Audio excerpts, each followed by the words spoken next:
Okay, Laurel, we've known each other for a while, right? I Theoretically. I do have a question for you. Are you, and but I feel like I know the answer to it. Are you a morning person or a night owl? Or, Um, yeah. Morning person, because the sooner I wake up, the sooner I can get to my next nap, Mm. frankly. I feel like if I put in the work to go to bed early, then I am a morning person, but I'm rarely willing to put in that work. I get that. I just fall asleep. I don't like the nighttime. Mm. I used to love it. I don't anymore because it freaks me out. So I try to sleep through it because the sooner the sun lights up, the sooner I'm like zen. Yeah. Maybe we're different because, I live in a house with 5 other people and you only share this with one person. And so nighttime is my time. That's fair. Yeah, I'm here like home alone all day because he has the audacity to have a job and take care of me. I don't know why. It's really hard on me. It's really hard to have all these resources I for know. myself. I know. It's hard to go to school and like just exist. Anyway. Welcome to This Could Have Been a Text podcast with Abby And Lou.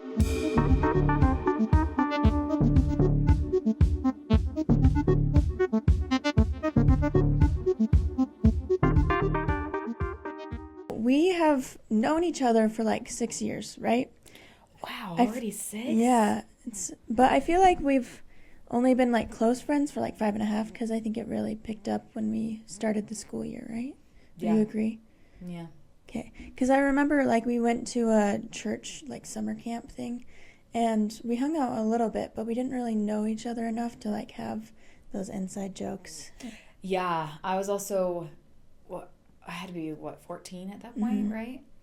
At that time, a lot was going on with my health as well. And I didn't know what I was doing, and none of the other girls there seemed to really like me, especially the older ones. They quite literally went out of their way. Yeah, well, a lot of people in like our neighborhood seemed too cool, Well, yeah, they were just like, or like it was well, in their head that they were too cool. I do this stuff and I do this stuff, so I'm better than you. And I was just like, I don't care about these things. Do you want to talk about mascara? Because I was just starting to be allowed to have makeup. Oh, really? Yeah, my mom wouldn't let me have makeup until I was, I think 12 was when I could wear just mascara. And then I couldn't really have my own makeup until I was around 14 or 15. That's interesting because for me, in like 6th grade, I got mascara, and it wasn't very noticeable because no eyelash curler, and I was wearing glasses. And then when I turned 12, I got like eyeshadow and foundation. I still have the same blush I got when I was 12. It's probably not healthy, and it doesn't work the greatest, but it's fine. You don't use a lot of blush anyway. Yeah, I've been so, using the same blush for about 3.5, 4 years now. Yeah.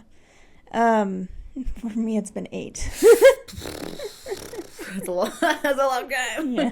Luckily, it's powdered, so I don't think it has mold or anything. So that's No, nice. yeah, I'd be more concerned if it was like caked on liquid blush. Yeah. I think.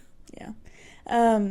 But yeah, and what's funny, I remember being 12 and like being at my grandparents' house, and me being like, "Oh, my favorite color is blue. I want blue eyeshadow," and picking out that stuff. My mom said no, and then she showed me a picture of my aunt in the 80s with blue eyeshadow. I had a very similar conversation with my mom, believe it or not. So I used to do all these makeup looks, and when I first was able to have Instagram, I had to be 15, almost 16 at that point, because mom was really trying to make it so we had to be 16, and my siblings, they were the ones to test that boundary and download it anyway. I had fear in my soul. I did not do that. So when I got Instagram, I never really cared. So I made it a public account, and I would do makeup looks and these little transitions. And I'm just this little like 15-year-old girl who's like doesn't know what she's doing, but it was so much fun for me. And I thought for a little while I wanted to be a makeup influencer. I learned everything about skincare, everything about makeup, and I loved it. But then it got to the point where I was just being told by too many people like, your makeup's too much, your makeup's too dark, it's too much. And it was a lot. It was a lot, but I never did lips because I don't like lipstick, but Yeah, neither do I. it puts together looks sometimes, but I hate it. So I never really did it back then. So it was just kind of like almost like a half done look, but I was just happy with it, you know? So I ended up moving away from that. But for a few years, makeup and everything was totally just everything on my mind because it was just so creative and so fun and so lighthearted. Yeah, I remember because we did a YouTube channel. It's really Don't funny. look for it. Don't look for it. I used a different name anyway, so you might not find it. Hopefully. Don't give them hints. But yeah, and after I had to stop because I was too busy with school, you would do like makeup videos and stuff, and I just thought it was really cool. So, like, I really liked your makeup, and I loved my makeup videos. I thought that the people that criticized it were dumb. Yeah, well, I now actually have a YouTube channel separate from this that I do actively post on, so you can go look for that if you, for some reason, just can't get enough of me, of my sparkling personality. But I forgot where I was going with that. What was I talking about? Makeup stuff. Oh, You said... Oh, wait, I know what I was talking about. Yeah. And even with this new channel, I get a lot of criticism, of course, because it's more of a commentary kind of like, I find this on the internet and I think it's funny because people are way too much, you know? I'm actually going to record one today about trad wives and some stuff I found. Nice. I'm very excited. But this one is more of I'm a little, like, I get nervous posting these things because I get told by my mom, you know, you post the wrong thing, you won't get a job in the future, you know, which is true to an extent, you know, but there's always that dynamic of protecting, you know, this is who I am and I think this is funny and I just want to make people laugh and I still need to protect my future and my kids are going to see this one day. And so there's always this middle ground that I'm trying to find. And like part of me wonders if I stayed with makeup, that'd be a lot easier to keep under wraps instead of a commentary. But I've been really enjoying just goofing off on the internet. So. Yeah.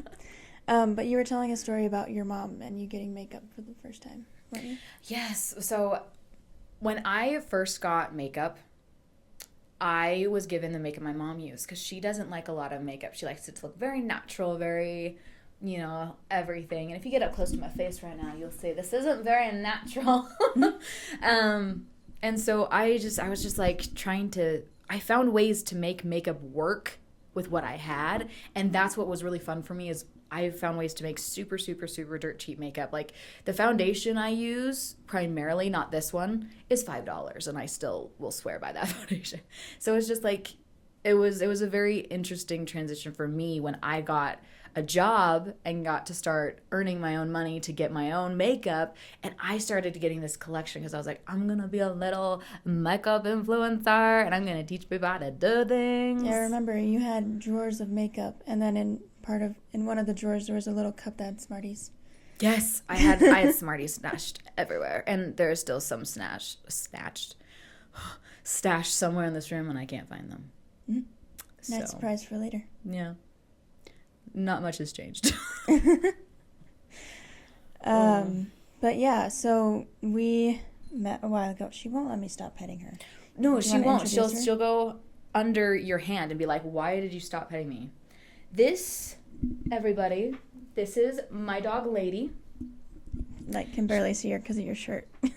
This is my dog Lady.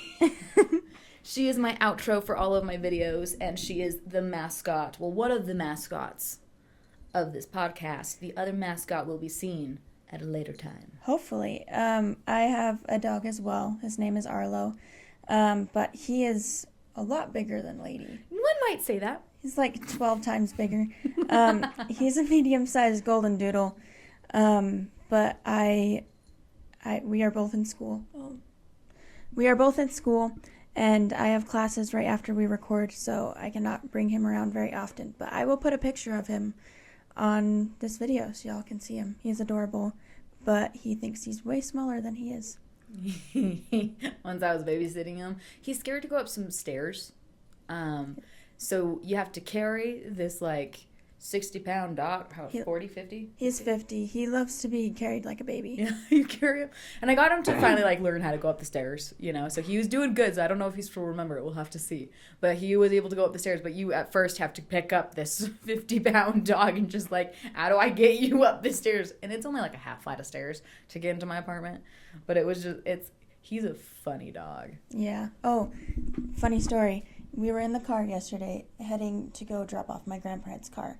And we have like, oh, no, we were taking my dad to the airport. There's 2 seats. There's no middle console or anything. It's just a walkway. He was sitting on one seat. I was sitting on the other. And I'm trying to get him more comfortable because he's like sliding all over because he has furry paws. Aww. And so I'm like, okay, stand. And he comes, keeps his legs on that seat, stands on mine while we are driving on the freeway. And so he's just balancing there. And then what did he do next? He lays down. So his stomach is in the walkway. Actually, I could see him doing that. He's so weird. He's so funny. He just wants to be around you, but at the same time, he kind of has this like personality, at least towards like his non-mother, like someone who's not his mom. Just kind of like, I want to be around you, but I want to do like 30 things at once, and I can't decide what to do. Yeah, I remember you texting me while you were babysitting him, and you were like, he thinks that I kidnapped him. Oh my goodness. She went out of town for a job because she does photography. And so I was going to her house to pick him up, right? I had checked on him a couple times during the day, and then I was finally heading home because I work at my parents' house because I'm a nail tech and they provide a space for me. Thanks, Mom and Dad. You're saving my life. Anyway. And so I came, I leashed him up, I got all his stuff, and I got everything in the car. Zach was helping me. Zach's my husband. And I was getting him outside, and as soon as we stepped outside, he kind of realized, oh, the car door's open. Oh, I'm leaving home. And he looked at me like I was the most evil person he's ever seen. And I was looking at like, no. And it's not like this is the first time he's met you. He loves you. He knows your name. Yeah, he very much knows me. And we have weird little dogs. Yeah, weird little dogs, and they have big personalities. Oh, yeah. One could say that. Oh. Okay. But yeah, we got really close. High school, we were doing a play together. And I thought it was really fun because, I was a year older than you in school. So the year before, I had done a play as well, where not really any of my like close friends were in it. I think it's my first year in high school. I only knew one person from middle school that was like in the play. And so I would talk to him a lot. We can bleep out his name. That's what I'm talking about. And so I would like hang out with him, but he was a lead, and so he was on stage a lot. And he had many leads. Yeah, but I was an ensemble person, so I didn't have very many. And that play, it was a Midsummer Night's Dream for those of you who know it. And our director, very eccentric. I mean, that's one way to put it. I might call it narcissistic. Yeah, I mean, your sister was in this play as well. Oh, I love my sister. Was she in the ensemble? Do you remember? I want to say she was. She didn't get many leads. She got one lead. I don't know if this was Midsummer's because it was before I was in high school. And she was Juliet to this weird Romeo and Juliet almost off weird so it wasn't scene this thing. thing. No, it was like one of those scenes that they compile to make different than what it really is, and she was wearing a tutu and it was really weird. Wow. She was fantastic. But the director has some interesting ideas. Yeah, so Midsummer Night's Dream, interpret it so we were homeless people. The fairies were homeless people. Yeah. And then the humans or whatever it is in the story were like rich people. So it was like sending a message if you really wanted to look into it, but it's really hard to get a message when you're talking Shakespearean. And you're ninth graders. Yeah. And like we're yelling in the auditorium because it's so big and we are so tiny. Right, you performed in the auditorium, not even the little theater. Yeah. Oh. Because they didn't have the stage. They built the stage later that year. I didn't know that. Yeah, I have videos of it at its bones. It's really funny. I'll have to show you later. Because it has some people. I feel like I'm like seeing an origin story right now. So yeah, it was called Failure, a Love Story. That's such a good play. Yeah. It's a good play, and I think we had good roles for each other, that we were like off stage at this relatively same time. Yeah. We could hang out. But yeah, I was a bird. And the river. That's very specific. Yes, I was a bird. Laurel, you were like a sister, main character. Your name was Gertie. So for those of you who don't know the story, it's not the most popular story from what I understand, but I love it. So it's about a family. I can't remember. The parents were clockmakers. Yeah, were their last names Fail? Yes. Okay. Like imagine if your actual last name was Fail. Like, hi, I'm Abby Fail. How are you? So there was a family of clockmakers. Parents passed away. They had immigrated. And so I was the oldest sister. So I ran the clock shop and I took care of the younger sisters. The middle sister wanted to be an athlete. She would swim. And the youngest sister was a ditzy little blonde girl. And she was played by a ditzy little blonde girl. I'm looking at you. This ditzy little blonde girl, by the way, ended up being my senior year bully. Yeah. Calling you out. Anyway. You can cut that out if you want. I think it's great to leave in. Add a little controversy. But basically, the whole story is around this one guy who comes into the story, falls in love with youngest sister. She murders the youngest sister. Thanks for that. Oh, yeah. So I play a bird, like I said. My name was May. Yes, the bird Yeah. May. And very interpretive director, like I said. So my costume was literally 2 boa scarves like twisted together, and then I had like a headband with some feathers on it or something. And then it was some feathers basically in my like a hair. blue shirt and blue... No, it was a white shirt and I had blue leggings on. The blue leggings. I thought Yeah. it was blue. But that was from my river costume too, because my river that's costume. what I'm thinking of. Yeah, my river costume was blue leggings and like a gray dress shirt. Yeah. So Yeah. Basically when the first sister dies, the bird is supposed to basically run into or push over a statue, but what she got to do, We got like foam, like the full busts? foam, like, wasn't the head? It was a It head. was a head, I guess. So no shoulders, so it's not a bust. But they painted it silver, and literally what I would do, I'm gonna put my microphone down. I would go like this, and just like She gotta go assault someone on stage. Yeah, knock her over the head. And all that my bird would say, because we were parakeets, I think. I think so. And so there were 2 of us, by the way. December and May. And I would only say yes. And so, yeah. It was just So weird. she would kill the sister and say, yes! Yeah. And then the second sister dies by trying to swim, I can't remember which river, but the really, really big river trying to be the first woman to do that. It was a lake. A because lake. this takes place in like 1920. Yeah. She ends up drowning. And that's the whole river costume that she was. So it was basically people dressed as this river and they're interpretive, almost dancing around each other. And then... And you dive in to save her. No, the guy dives in to save her. He doesn't know how to swim. I know that. I dive in to save him. Screw my sister, apparently. This guy, first he falls in love with the youngest sister. She dies. Then he falls in love with the middle sister. She dies. Then he falls in love with your character. I die from consumption because I saved this moron from drowning. Yeah, and you also have a brother who was socially basically awkward. Yeah, socially awkward, and then they lived old together and died. But yeah, so the brother had all the animals. That's so yeah, they get old together. I forgot about the brother. I'll be completely honest. But what's funny, I don't know do you remember this?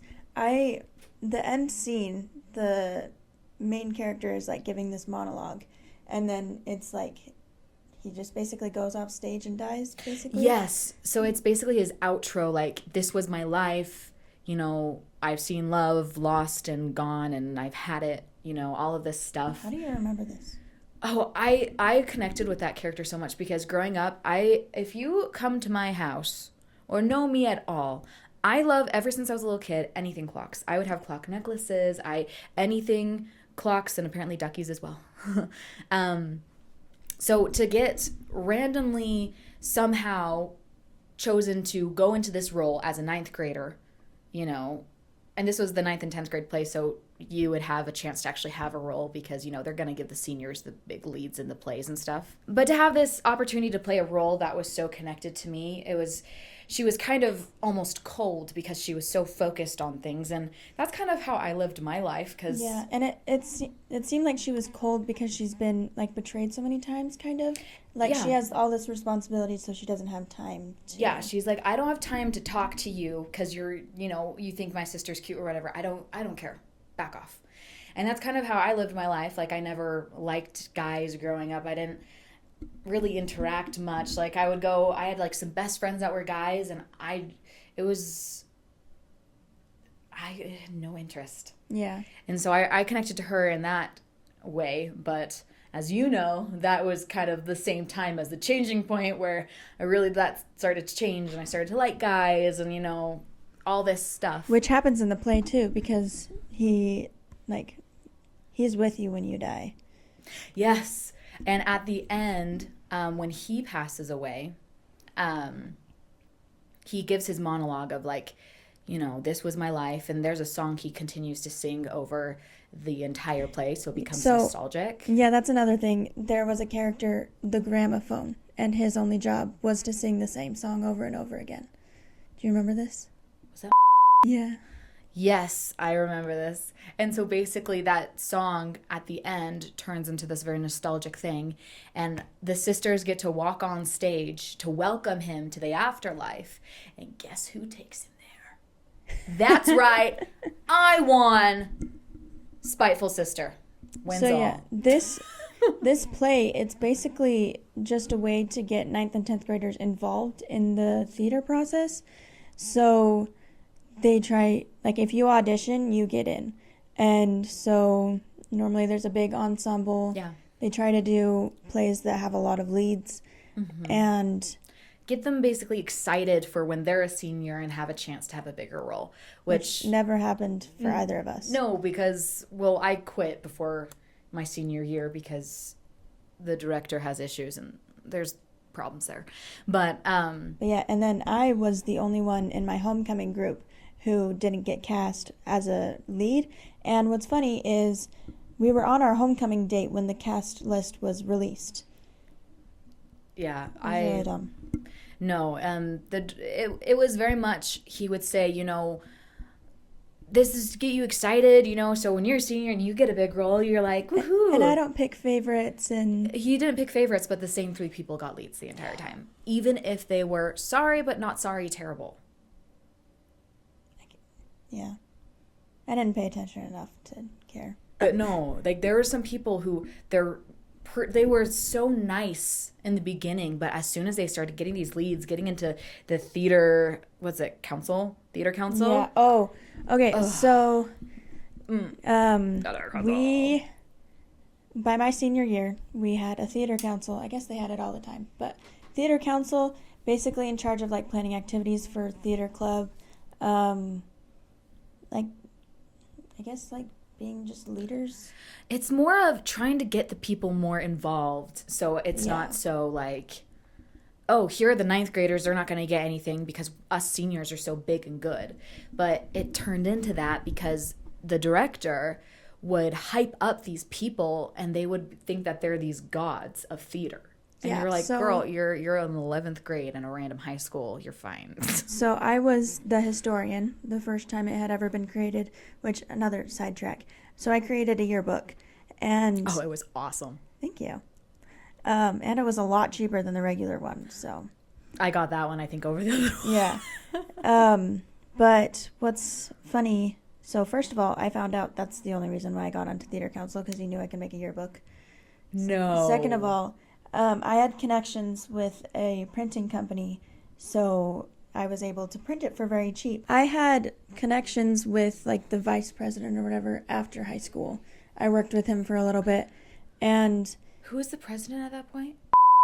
Right. I Yeah. thought he was the vice president was the president for a second. I was like, and so basically everybody that was on that council was somebody who had gotten a lead, which isn't very helpful when you're busy and you're having to do all of these additional tasks.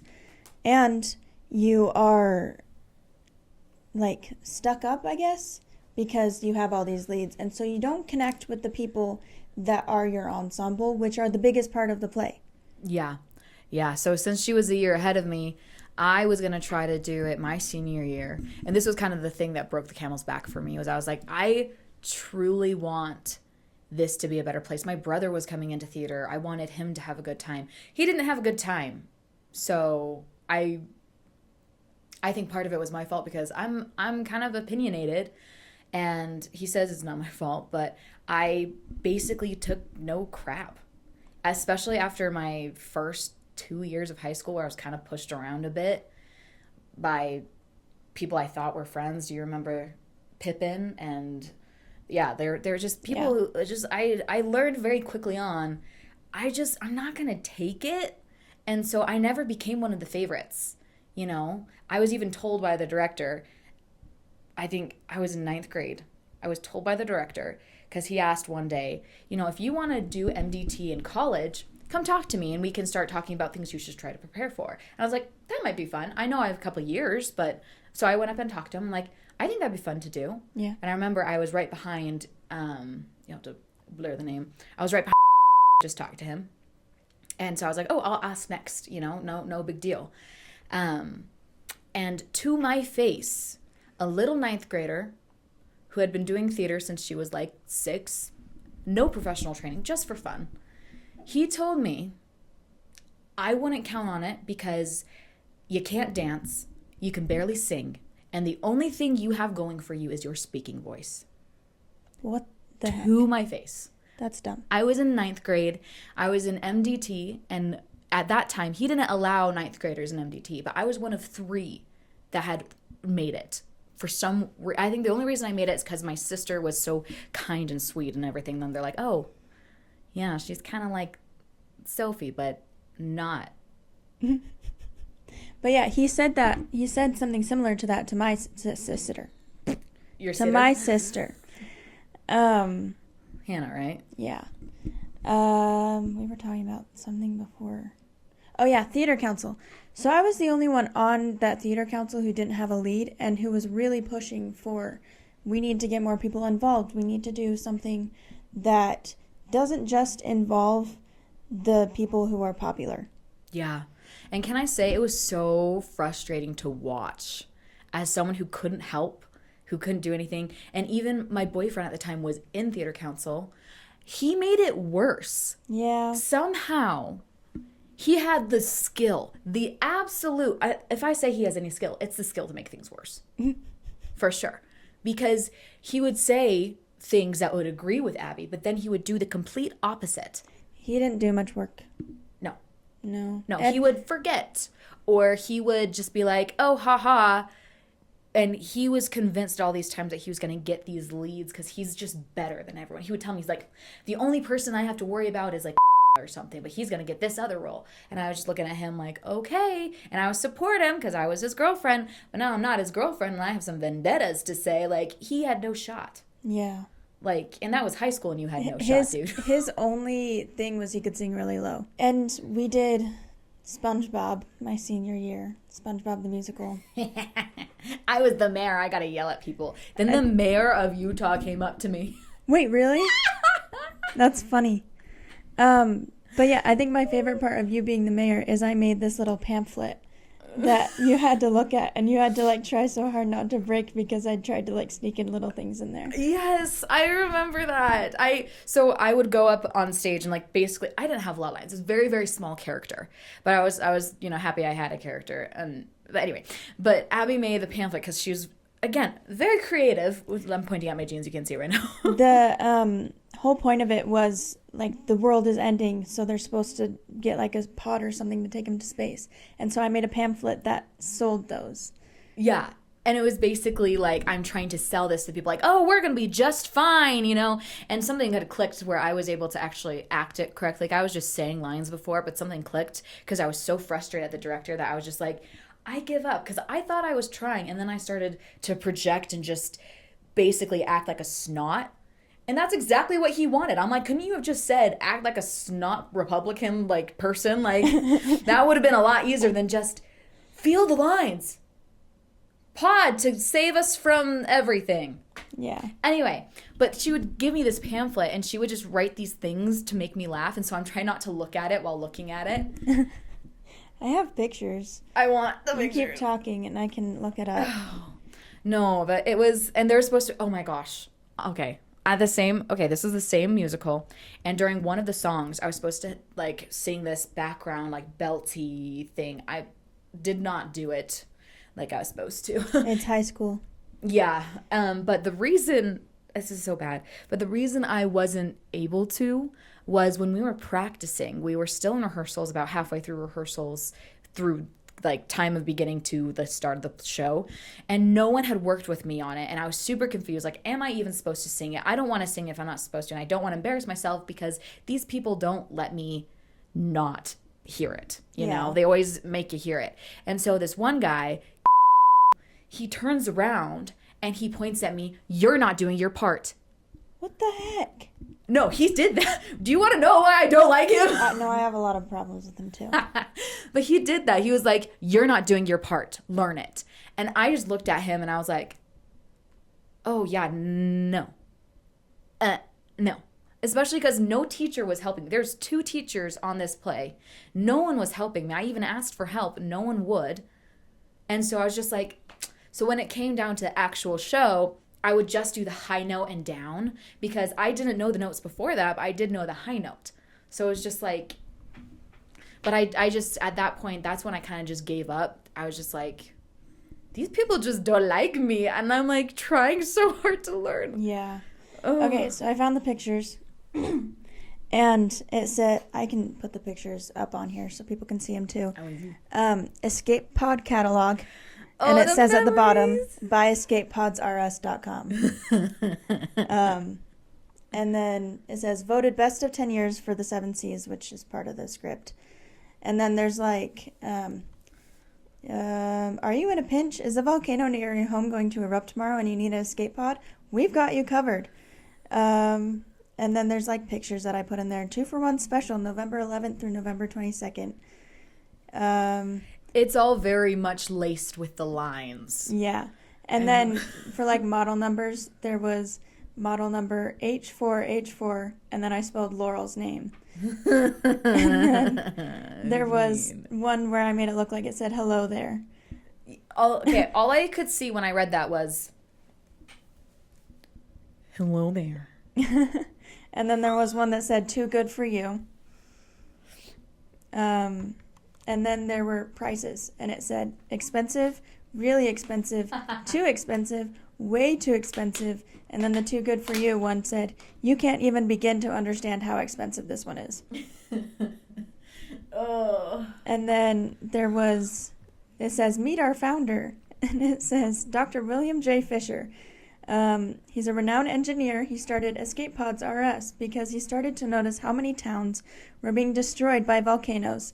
And he wanted to help. To learn more about our company, visit escapepods.rs.com about.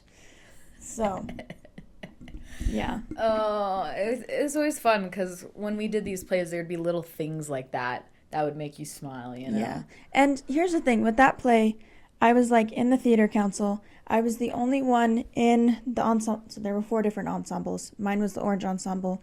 And I was like basically made the leader of it because I was the only one from theater council in there. Well, it's because they didn't want to deal with them and they needed someone to babysit people. Basically, but also because Orange was the one that couldn't dance, basically. I was always in those ones. Yeah, but here's the thing. Ballroom. Here's the thing. For like Seussical, when we did that the year prior, I had practiced the dance, and so that's why I got into the dance thing. because I'm not one who, like, you show me a dance move and I can just pull it off right there. But I didn't have time to practice the SpongeBob one because I had so many things. And so I got into the Orange Ensemble. And I was this leader. And so I was, like, basically another crutch for our director. Yeah. He was like, I need this prop. And I was like, oh, I might have that. And so I made that catalog, and I made a trophy out of one of my, like, I remember that Battle of the Books trophies. And it was like greatest something onion, blooming onion. That's what it is. And I, like, provided my own costume and everything. And basically, like, he knew that people would always be on time because I was in charge of our ensemble. Yeah. He had a lot of crutches. Dude, his main crutch, the music teacher, recently, she's unwell. Really? She's unwell. Wow. Like, my mom went to my little brother's performance last night. And mom said, like, it's basically like a facade. Like, there's no life in her eyes anymore. That's so sad. Like, it breaks my heart. And I truly think that, I don't know if this is true, but I think she's going through a divorce, which breaks my heart. Even though I didn't have a really good relationship with her my senior year, which we can talk about in a different episode. Yeah. But I still, like, I have this perception of her that she is stuck in high school and needs this validation from people. So it, like, kind of breaks my heart that she's going through all these things and she's being used by the director of the theater company, the theater performance arts, whatever. And she's just losing all these bright things in her life. So she started when I started high school. That was her first year. Did you know that? No, I didn't. Yeah, so she hadn't been working there for long, like a year before you did that. And from what I heard from the junior high choir teacher, the high school choir teacher didn't work with the theater. So it's just because... I don't think it's normal for them to, because the choir teachers already have so much they're doing. Yeah. It's just because the choir teacher was, like, she really liked theater, which is awesome. She has a good heart. Yeah. But, like, my first year, she wasn't really working with the theater that much. And it, like, we did, like, a musical theater performance. I think, yeah. Anyway, it was really fun. I got to play, like, the little whiny girl in Annie. And it was really fun. And so that was really fun, but then it kind of all started to go downhill when she got involved with the theater stuff. Yeah. And then, she was basically carrying, she would choreograph. Wow, that didn't come out right. That word, wow, that's embarrassing. All of the songs she would do herself. She would then teach the songs all herself and help block the songs and block scenes. Yeah. I often ask myself what the director did. Yeah. Besides work with one or two leads. Fill his office with crap. Oh, yeah. His office looks like it's a hoarder's nest, by the way. Most of the time, you can't walk through it. Yeah, it's terrible. Once I, like, literally asked him, can I organize this? Yeah. Anyway. But now he also has his son as a crutch there. Yeah. People are, like... Who isn't even, like... I mean, he likes theater, but he has a math degree. Did you know that? He has a I'm pretty sure math teacher degree. Math teaching. See, I just feel like the director ropes in these people and they don't even realize it. And I feel like his kids don't even realize what it's doing to them in their future. And it could, like, it's not like we're doing 2 plays a year. And so... Didn't we do 6 one year? Yeah. Like, he's way overworking himself because he wants to be the best in the state. Oh, yeah. That's all he cares about. He only cares about the competitions. I only once went to state, and we won state that year. That was a good experience for me. I was doing a contemporary scene. I did a Shakespeare scene, and we won first place in region and second place in state. Like, that was so cool, and I really thought after that the director would take me seriously. Yeah. He did not. No. He was there just for the trophy. He was there, don't act like you're better than anyone, but know you're better than everyone. Our high school had and still has a reputation of being stuck up. Like, I talk to people at college and I'm like, do you know this high school? And they're like, yeah, they were. I get embarrassed to say what high school I go to. Yeah. I went to. But yeah, and that reputation it's true though, and even the people there know it. It's just there are people that are so stuck up. They represent all of us because they have such a big ego. Mm-hmm. And yeah, it's just interesting, and it's a good thing that we're out of it now and that we somehow made it out alive and still friends. Yeah, I think she's the only person. Yeah, she is the only person from high school I still talk to, besides her little sister. Yeah. We say little sister, but she's not that little. No, she's like literally a year younger. Yeah. They're very close. Yeah. But yeah, it's an interesting experience, but I'm glad to go through it because I came out with you and with you as a good friend. Abby, I'm so glad I came out with you and nobody else. Could you imagine if I was still with my ex? Oh my gosh. Here's the thing. I hope you wouldn't be friends with me if I was still with my ex, Abby.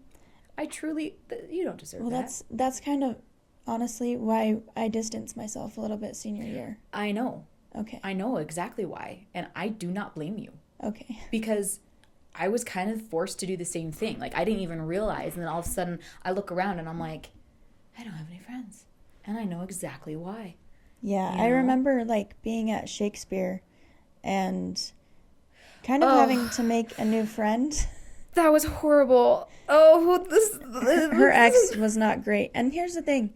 I haven't been in a relationship ever like that. And so I didn't really understand or could recognize the signs, I don't think. We were so young. Yeah. So at that time I was just 16, right? Yes. And so we started dating because I thought that I had seen some maturity in him. Because we met when I was in 9th grade and he was in her grade.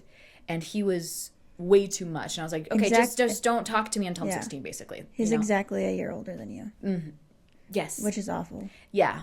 Yeah, we shared a birthday, and I can remember about 3 things that he gave me. You gave him a surprise party, and he didn't give you anything. I gave him a surprise party and almost brought down the girl who ended up ruining our relationship. I was so gullible. Like, girl, it was bad. But anyway, when we went down to Shakespeare, it's basically a festival that's down in Cedar City. If you ever get the chance to visit it, so fun. Totally recommend it. Yeah. You can get really cool knives. Oh, yeah. We both have, these Eiffel Towers that are letter openers. That's a knife up there. And I also got, like, these scissors that look like a knife, but I don't use them very often. I got that, too, and I don't know where I put it. I might need to buy a new one. I don't use them very often because it says on there, like, may contain lead, and I'm like, oh, my gosh. Oh, but anyway, when we were there, so one thing that even now, I'm married, I hate PDA. I hate it. And that is because of my ex. Really? 100%. Like, it came from Pippin. He was very forceful. That's one way to put it. Where we weren't dating, it's just when we liked each other. And he would pull me in one arm, and one of my friends would pull me in the other arm. At that point, I knew I need him to stop talking to me, basically. I need this to stop, because I couldn't handle it. I hadn't liked a guy before. It was way too much. So I basically had told him, I'm not dating until I'm 16. Back off. And he was only 15 at the time. Yeah.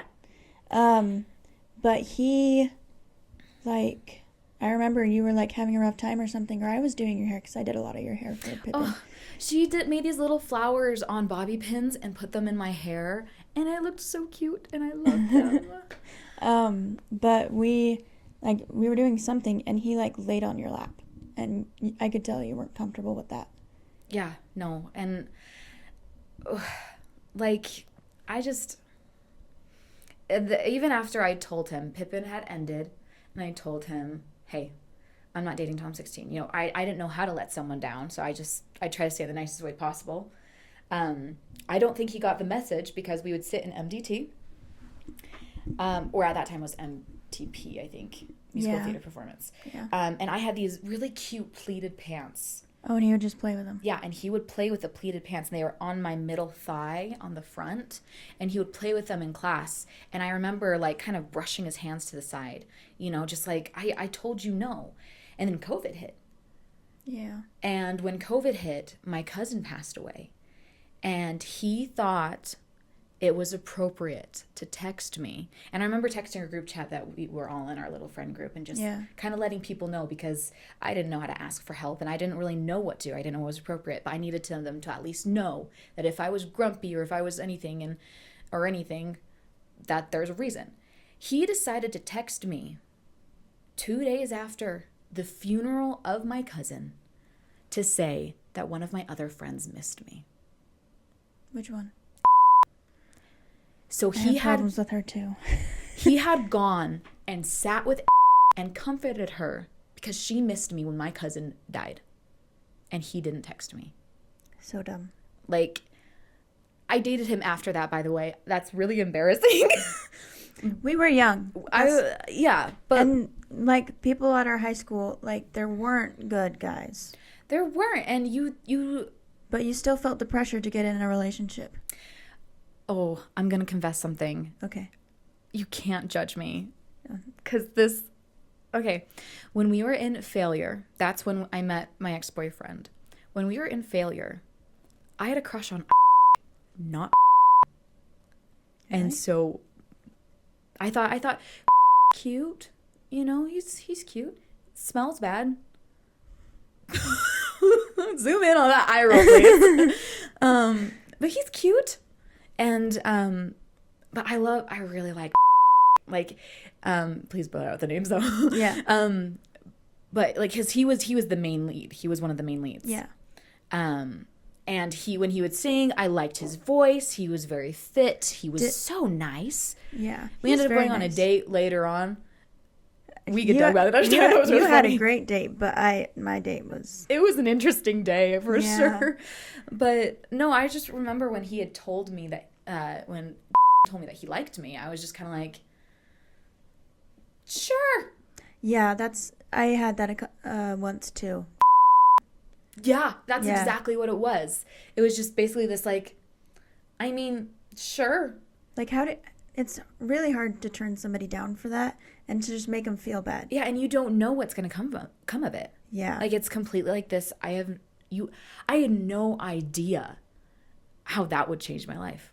Yeah, you have this idea of, oh my gosh, I want a high school sweetheart to be with because they're going to know me the best. But no, guys in high school are dumb. And so can girls be. Oh, for sure. If that sentence made sense. So can girls be. So can girls be. So can girls be. But he goes to my college. And he's the only one. I've seen multiple people from our high school there. One of them. Do you remember her? I think so. Yeah. She's not the, like, really excited one, but the one that was, like, with all the time. Yes. Yeah. So I saw her once. She was so quiet, and I was like, hi. And she's like, hi. And I was like, how are you doing? And she's like, good.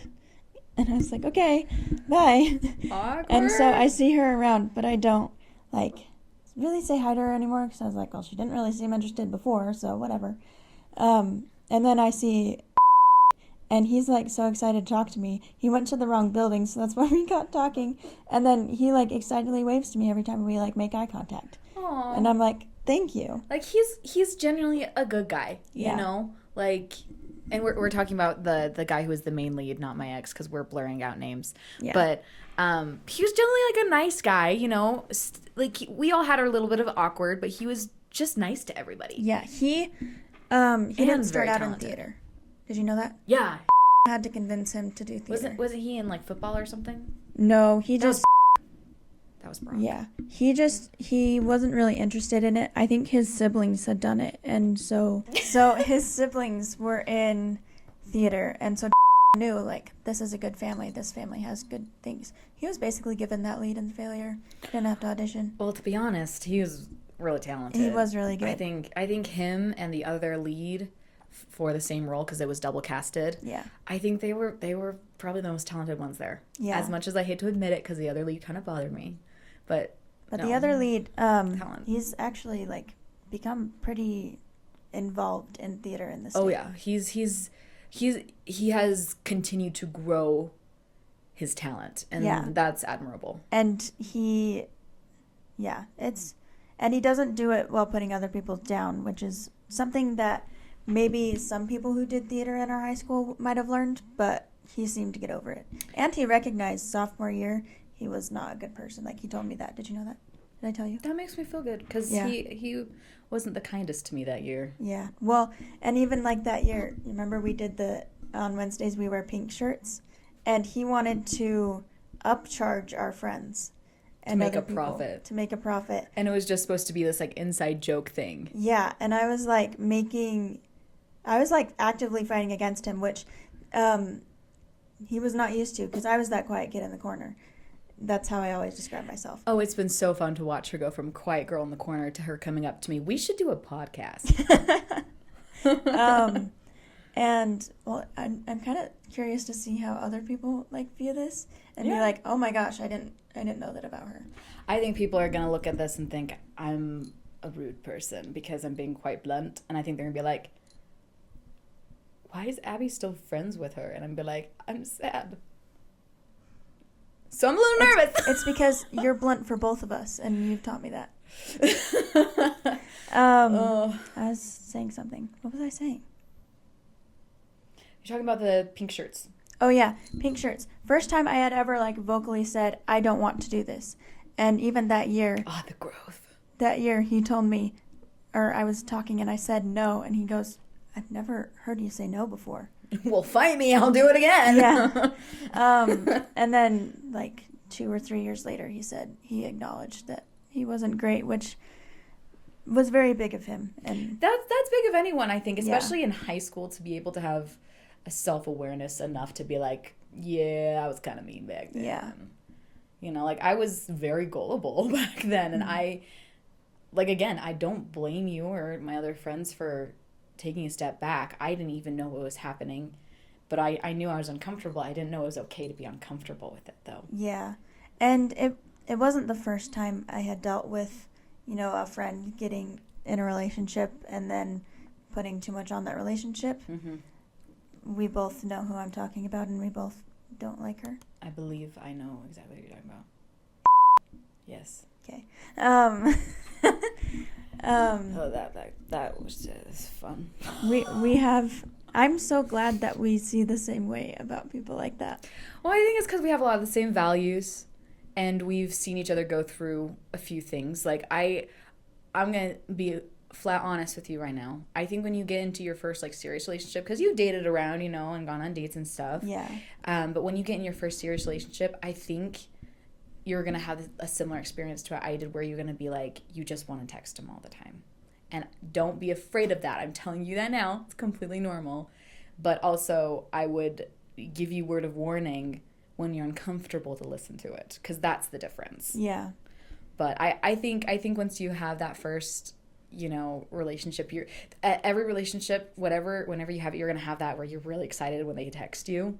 I still get excited when he texts me, just because that means either food is on the way or cuddles are on the way.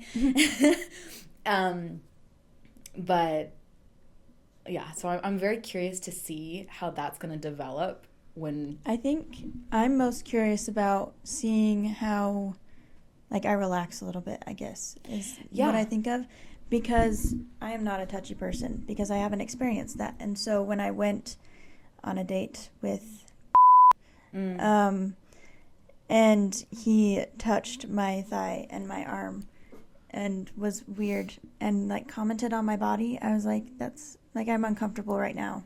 That's not what I would consider normal. Yeah. Because a guy might touch your thigh, but it's usually when they're talking to you and they're just like, it's a flirty, like, little touch. It's not like when we're driving, sometimes Zach will put his hand, like, on my thigh and, like, tuck it into right here. And even I, as a married woman, and it's probably because I start have a panic a little bit. I go like, whoa, so it's just like there's such a line between, casual flirting and that's too much. Yeah, and it's different when he squeezes your arm and said, "Oh, we're gonna work and get you buff." Not that exact wording, but that message.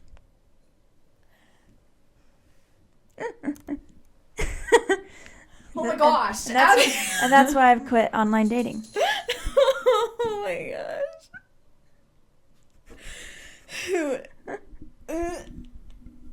But I kind of blew it off as like, oh, it's a different culture because he was Jamaican. That is a different culture.